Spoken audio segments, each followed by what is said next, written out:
So guys आज हमारे सामने है भाई दो बाइक्स। पहली है भाई ट्रायम्फ की स्पीड 400 और दूसरी है भाई रॉयल एनफील्ड की गुरिल्ला 450 जो कि रिसेंटली लॉन्च है भाई रॉयल एनफील्ड से।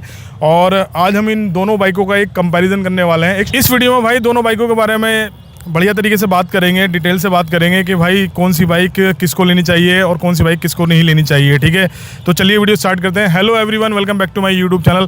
गाइज मेरा नाम है शानू और आप देख रहे हैं मेरा YouTube channel north cider and ZS reviews. So guys starting करते हैं भाई ट्रायम्फ की स्पीड 400 से। ये काफ़ी टाइम पहले लॉन्च हो रखी है मार्केट के अंदर। बजाज और ट्रायम्फ के कोलैब में ये बाइक लॉन्च हुई थी और जब ये लॉन्च हुई थी तो भाई इसकी बहुत ज़्यादा बुकिंग आई थी, काफ़ी बुकिंग आई थी इस बाइक की। और इस बाइक की जो सेल है इंडिया में काफ़ी ज़्यादा भी हुई थी। ये वाली जो बाइक है 400 सीसी कैटेगरी के अंदर एक रोस्टर मानी जाती है। इस बाइक की खासियत भाई ये है कि चाहे आप इसका सस्पेंशन ले लो, चाहे आप इसकी हैंडलिंग ले लो, चाहे ग्राउंड क्लियरेंस ले लो, इंजन की पावर ले लो, टॉर्क ले लो, सब एक नंबर आपको इसमें देखने को मिलेगा। तो सबसे पहले इस बाइक की मैं फ्रंट से बात करता हूँ। फ्रंट्स में गाइज आप देख सकते हो भाई इसमें जो हेडलाइट दी गई है वो राउंड शेप में हेडलाइट दी गई है और ट्रायम्फ का लोगो आप देख सकते हो, एलईडी हेडलाइट है ये। दूसरी तरफ मैं बात करता हूँ भाई रॉयल एनफील्ड की गुरिल्ला 450 की। आप देख सकते हो ये जो बाइक है रिसेंटली लॉन्च है रॉयल एनफील्ड की तरफ से। और ये वाली बाइक भी भाई काफ़ी सक्सेस होने वाली है मार्केट के अंदर, क्योंकि जो इसके अंदर फीचर्स दिए हुए हैं, जो जितनी इसके अंदर पावर दी हुई है उसके अकॉर्डिंग अगर देखें तो भाई बाइक काफ़ी अच्छे रिजल्ट्स दे सकती है मार्केट के अंदर। तो इसके भी फ्रंट में अपन आ जाते हैं। आप देख सकते हो भाई दोनों ही बाइक के अंदर भाई जो हेडलाइट है वो राउंड शेप में मिलती है। रॉयल एनफील्ड गुरिल्ला की आप लाइट देख सकते हो, ये भी राउंड शेप में एलईडी है। यहाँ रॉयल एनफील्ड का आप लोगो देख सकते हो। उसके बाद भाई ट्रायम्फ में भी सेम वही हेडलाइट मिलती है।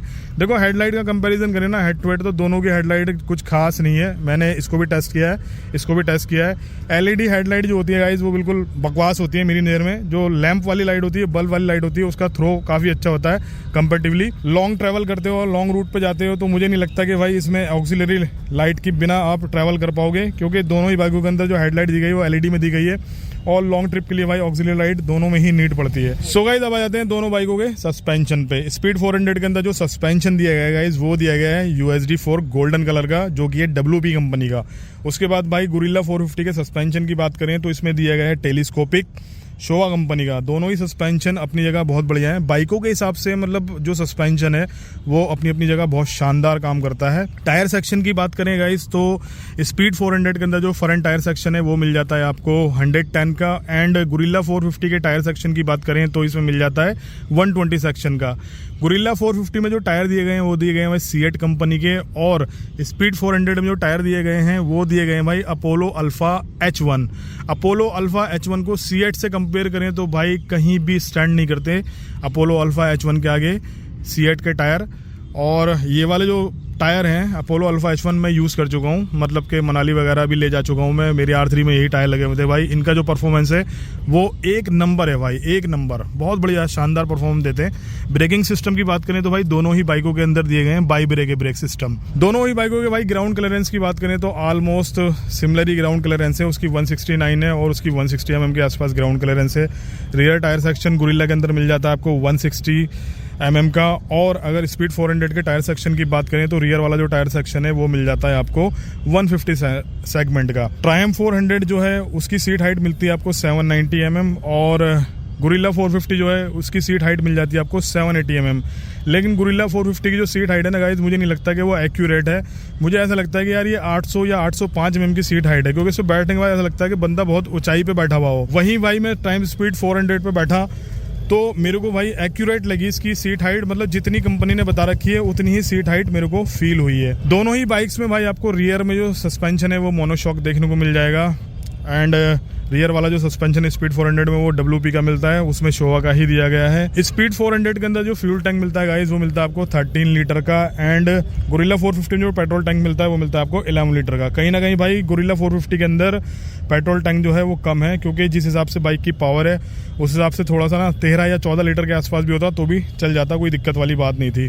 दोनों ही बाइकें भाई राइड बाय वायर पे परफॉर्म करती हैं। लेकिन मैं यहाँ आपको एक चीज़ बता दूँ, गुरिल्ला 450 का जो राइड बाय वायर है ना भाई वो एक्यूरेट नहीं है, वो थोड़ा सा मुझे अनस्टेबल सा लगता है। जबकि स्पीड 400 का जो राइड बाय वायर है वो मेरे को फुल्ली स्टेबल लगता है, उसमें कोई जैर्क नहीं है। गुरिल्ला 450 के अंदर जैर्क आता है।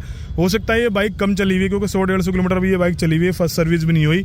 तो फर्स्ट सर्विस होने के बाद हो सकता है वो सारी चीज़ें ठीक हो जाए, या सॉफ्टवेयर अपडेट होने के बाद वो चीज़ें सॉर्ट आउट हो जाए। इंजन पे आ जाए तो 400 सीसी का सिंगल सिलेंडर DOSC इंजन आपको स्पीड 400 में देखने को मिलेगा, जो कि है लिक्विड कूल इंजन। और अगर गुरिल्ला 450 की बात करें तो 452 सीसी का single cylinder DOSC liquid cool engine इसमें भी आपको देखने को मिलेगा। दोनों बाइकों के छोटे मोटे कंपैरिजन अब मैं बता देता हूँ भाई किस बंदे को कौन सी बाइक लेनी चाहिए। देखो मेरी जो हाइट है वो 5'7" या 5'8" के आसपास है, और इसकी सीट हाइट जो है स्पीड 400 की वो है 790 mm। तो मैं इस बाइक पे आपको बैठ के दिखा देता हूँ और ये दिखा देता हूँ कि भाई एक्यूरेसी कितनी है। मतलब आपको बैठ के दिखाने का जो मेन पर्पस है ना वो यही है कि भाई इस बाइक के अंदर एक्यूरेसी कितनी है, क्योंकि मेरे को गुरिल्ला की जो सीट हाइट है ना वो बहुत ज़्यादा लग रही है इसके कंपैरिजन में। ये देखो, अब आप देखो मेरे पैर देखो यार, बिल्कुल मतलब हल्के से ही ऊपर है, मामूली से ऊपर है, और इसकी जो सीट हाइट है वो 790 mm की सीट हाइट है। ठीक है, मेरे पैर बिल्कुल ओके रिपोर्ट है और मेरे को कॉन्फिडेंस भी पूरा मिल रहा है। ठीक है, अब मैं आपको ना गुरिल्ला 450 पे बैठ के दिखाया। अब ये देखो आप मेरे पैर देखना, मैंने इसको सीधा खड़ा किया, ये देखो भाई मेरे पैर की जो एड़ियाँ हैं वो कहाँ पहुँच गई, आप खुद देखो यार। मतलब बिल्कुल खड़े हैं यार, पंजे पंजे टिके हुए हैं आगे के। 780 mm में ऐसा कैसे हो सकता है यार? जिसकी हाइट 780 mm है उसमें तो भाई पंजे टिक रहे हैं खाली, और उसकी 790 mm के आसपास है उसमें पूरा पैर टिक रहा है। तो यार ऐसे कैसे हो सकता है, जबकि 780 mm की जो सीट हाइट है ना उसमें पैर और नीचे आने चाहिए। देखो स्पीड 400 का जो कर्व वेट है ना वो 170 kg के आसपास है, और इसकी जो पावर है 40 bhp की है। 37 न्यूटन मीटर का इसके अंदर टॉर्क है। गुरिल्ला 450 की जो पावर है वो है 40 bhp, 40 न्यूटन मीटर का टॉर्क है, और 185 kg का इसका वेट है अगर आप 90% फ्यूल इसके अंदर फुल करा लेते हैं। दोनों ही बाइकें अपनी अपनी जगह ठीक है, मैं ये नहीं कह रहा कि भाई दोनों ही बाइकों में कोई ना कोई खामी है, बट अगर वेट के हिसाब से आप देखो ना भाई तो स्पीड 400 ज़्यादा बेटर है, ज़्यादा निम्बल है चलने में, क्योंकि 170 kg के आसपास इसका वेट है और 185 के आसपास इसका है। लेकिन इसको मनोवर करने में आपको ज़्यादा दिक्कत नहीं होने वाली। अगर आपकी हाइट कम है ना तो फिर आपको थोड़ी सी प्रॉब्लम हो सकती है बाइक चलाने में, और अगर आपकी हाइट जो है 5 फुट 7 इंच या 5 फुट 8 इंच है तो इस बाइक को आप आराम से मनोवर कर सकते हो। ठीक है, स्पीड 400 में ऐसी कोई खास रिक्वायरमेंट नहीं है। स्पीड 400 के लिए अगर आप 5 फुट 2 इंच के भी हो ना तो भी इस बाइक को आराम से राइड कर सकते हो। राइड बाई वायर के बारे में मैंने आपको शुरू में बता दिया था कि राइड बाई वायर जो है इसका ज़्यादा बेटर है उससे। और वाइब्रेशन की अगर बात करें गाइस तो देखो इसका जो स्वीट स्पॉट है ना वो है 5000 RPM तक। 5000 RPM पे ये 101 km/h की स्पीड अचीव कर जाती है, और अगर इसमें हम 5000 RPM पे चलते हैं तो ये 90 के आसपास स्पीड होती है। तो इसका जो स्वीट स्पॉट है वो 5000 RPM है, और इसका भी स्वीट स्पॉट जो है वो भी 5000 RPM से 6000 RPM है। 6000 RPM पे अगर आप इसको लेके जाते हो तो 100 की स्पीड पे मतलब चलती है, और ये 5000 RPM पे 100 की स्पीड पकड़ लेती है टॉप गियर में। लेकिन यहाँ मैं एक चीज़ बताता हूँ आपको, इसकी जो 100 की स्पीड है ना उसमें एक्यूरेसी बहुत ज़्यादा है, स्पीडो एरर बिल्कुल भी नहीं है, और स्पीड 400 के अंदर थोड़ा सा स्पीडो एरर है।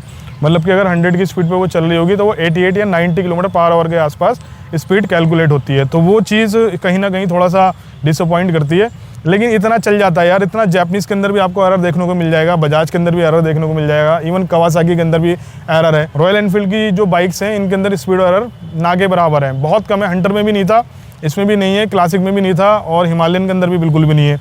तो जो स्पीडो एरर है वो इन बाइक्स के अंदर नहीं है। होंडा यामा के अंदर आपको देखने को मिल जाएगा, बट इनमें नहीं मिलेगा। सो गाइस अब बात कर लेते हैं प्राइस की। ये बाइक है भाई हमारे तरुण भाई की, उनका भी एक यूट्यूब चैनल है राइडर पवार 42 के नाम से। जिस भाई को भी कंटेंट देखना हो स्पीड 400 पे तो वो जाके उनके चैनल पे चेकआउट कर सकते हैं। 2,85,000 रुपये के आसपास उन्होंने ये बाइक खरीदी थी जब ये ऑन रोड थी। हो सकता है अब इस बाइक का जो रेट है वो ज़्यादा हो गया हो या कम हो गया हो, वो आप टाइम के शोरूम पे जाके कंफर्म कर सकते हो। गुरिल्ला 450 के ऑन रोड प्राइस की अगर बात करें तो भाई ये है 2,95,000 रुपये की ऑन रोड इस टाइम। हो सकता है आने वाले टाइम में रॉयल एनफील्ड भी इंक्रीज कर दे, जैसे कि हमेशा रॉयल एनफील्ड करता ही है। गाइस दोनों ही बाइकों के माइलेज के बारे में बात करें तो जो ये गुरिल्ला 450 है इसके ऑनर से मेरी बात हुई थी, तो मैंने उससे पूछा था कि भाई कितना माइलेज ये तुम्हारी बाइक निकाल रही है, तो उसने बोला था भाई अभी तो ये 25 के अराउंड दे रही है, हो सकता है फर्स्ट सर्विस के बाद इसका माइलेज जो है और बढ़ जाए। और अपने पवार भाई से मैंने पूछा तो उन्होंने भी भाई यही बताया मुझे कि भाई 25 से 28 के बीच ये आराम से निकाल देती है। मतलब माइलेज को लेके देखा जाए तो भाई दोनों ही बाइकों का माइलेज जो है ना ऑलमोस्ट एक जैसा ही है। कुछ टाइम पहले तक ना 400 सीसी की जो मोटरसाइकिल है ना इंडिया में बहुत कम थी, खासतौर से नेगेट के अंदर, और अब देखो कितनी भरमार है। स्पीड 400 आने के बाद भाई बहुत सारी बाइकें आ गई। स्पीड 400 से पहले आती थी भाई डोमिनर 400, उसके बाद स्पीड 400 आई, फिर स्क्रैम 400 एक्स आई, उसके बाद भाई पल्सर NS 400 आई, उसके बाद भाई गोरिल्ला 450 आ गई। तो भाई मार्केट के अंदर जो है ना बहुत सारे ऑप्शन है। अब तुम्हें डिसाइड करना है कि भाई तुम्हारे लिए कौन सी बाइक सुटेबल है। तो मेरा मानना ये है कि भाई सारी बाइकों की टेस्ट राइड लो, चाहे NS 400 हो, चाहे स्पीड 400 हो, या गोरिल्ला 450 हो, डोमिनर 400 हो, सारी बाइकों की टेस्ट राइड ले डालो। और भाई कम से कम 8 से 10 किलोमीटर की टेस्ट राइड लो। शोरूम वाले को बोलोगे भाई मेरे को 7-8 किलोमीटर की टेस्ट राइड से कुछ नहीं होगा, मेरे को 10 किलोमीटर प्लस की टेस्ट राइड चाहिए, जब जाके मैं डिसाइड करूंगा। क्योंकि भाई 3 से 4 लाख रुपए मैं खर्च कर रहा हूँ, तो इतना तो बनता है ना कि भाई 8 से 10 किलोमीटर की टेस्ट राइड लूँ। तो सारी बाइकों की टेस्ट राइड लो, जो समझ आए तुम्हारे वेट के हिसाब से, तुम्हारे राइडिंग पोस्चर के हिसाब से, उस बाइक पे जाओ। मैं ये नहीं कह रहा कि भाई स्पीड 400 ज़्यादा बढ़िया है, या गोरिल्ला ज़्यादा बढ़िया है, या डोमिनर ज़्यादा बढ़िया है, NS 400 ज़्यादा बढ़िया है, CB 300 ज़्यादा बढ़िया, नहीं। जो तुम्हें सूट करती हो बाइक, वो बाइक लो। और लेने से पहले भाई टेस्ट राइड जरूर लो सारी बाइकों की, कि कौन सी बाइक में कितना दाम है, आपको सब मालूम पड़ जाएगा। ये तो हो गई टेस्ट राइड की बात। उसके बाद भाई ये भी देखना होता है कि आफ्टर सेल्स के मामले में कौन सी बाइक आगे है। मतलब आपने बाइक तो ले ली और बाइक की आपको एरिया में, जो आपका एरिया है उसमें आपको सर्विस नहीं मिल रही। बहुत सारे लोग ऐसे हैं भाई जो दिल्ली गुड़गांव से नहीं है, क्योंकि दिल्ली गुड़गांव के अंदर तो फैसिलिटी ज़्यादा है। बहुत सारे बंदे ऐसे हैं जो पंजाब से भी हैं, हिमाचल से भी हैं, ठीक है, यूपी से भी हैं। तो वो चीज़ मैटर करती है कि भाई आपके एरिया में जो है वो सर्विस सेक्टर बढ़िया है या बेकार है। एग्जांपल देखो, जैसे स्पीड 400 लॉन्च करी है ट्रैम्प ने, तो इसके सर्विस सेंटर सब जगह नहीं है, बहुत कम सर्विस सेंटर है इसके। और रॉयल एनफील्ड के अगर सर्विस सेंटर को आप कंपेयर करते हो तो भाई ऑल ओवर इंडिया पता नहीं कहाँ कहाँ इसके सर्विस सेंटर हैं। जितने रॉयल एनफील्ड के सर्विस सेंटर हैं भाई, उतने ही बजाज के भी सर्विस सेंटर हैं, होंडा के भी हैं, और भाई दूसरी कंपनीज के भी हैं। तो वो चीज़ आप अपने अकॉर्डिंग देख के लेना, जिस एरिया में आप रहते हो उस एरिया में सर्विस सेंटर है या नहीं है, मतलब आपको सर्विस बढ़िया मिलेगी या नहीं मिलेगी। ऐसा ना हो कि भाई आपने कोई बाइक ले ली और पार्ट के लिए आप 2-2 महीने वेट कर रहे हो, तो उस बाइक को लेने का कोई फायदा होगा नहीं। थोड़ी सी बारिश तेज हो गई है तो वीडियो को जल्दी जल्दी खत्म कर लेता हूँ। ऑलमोस्ट मैंने सारे ही पॉइंट जो है वो आपको कवर्ड करा दिए हैं। अगर कुछ बाकी रह गया होगा इस, तो भाई कमेंट बॉक्स में कमेंट करके बता देना, शानू भाई आपने ये कंपेयर नहीं कराया, हो सकता है नेक्स्ट वीडियो में वो भी कंपेयर करा दूं। तो इस वीडियो को इतने रखते हैं, मिलते हैं नेक्स्ट वीडियो में। Keep loving, keep supporting guys. Video को लाइक जरूर कर देना, बारिश में भीग चुके हैं बिल्कुल।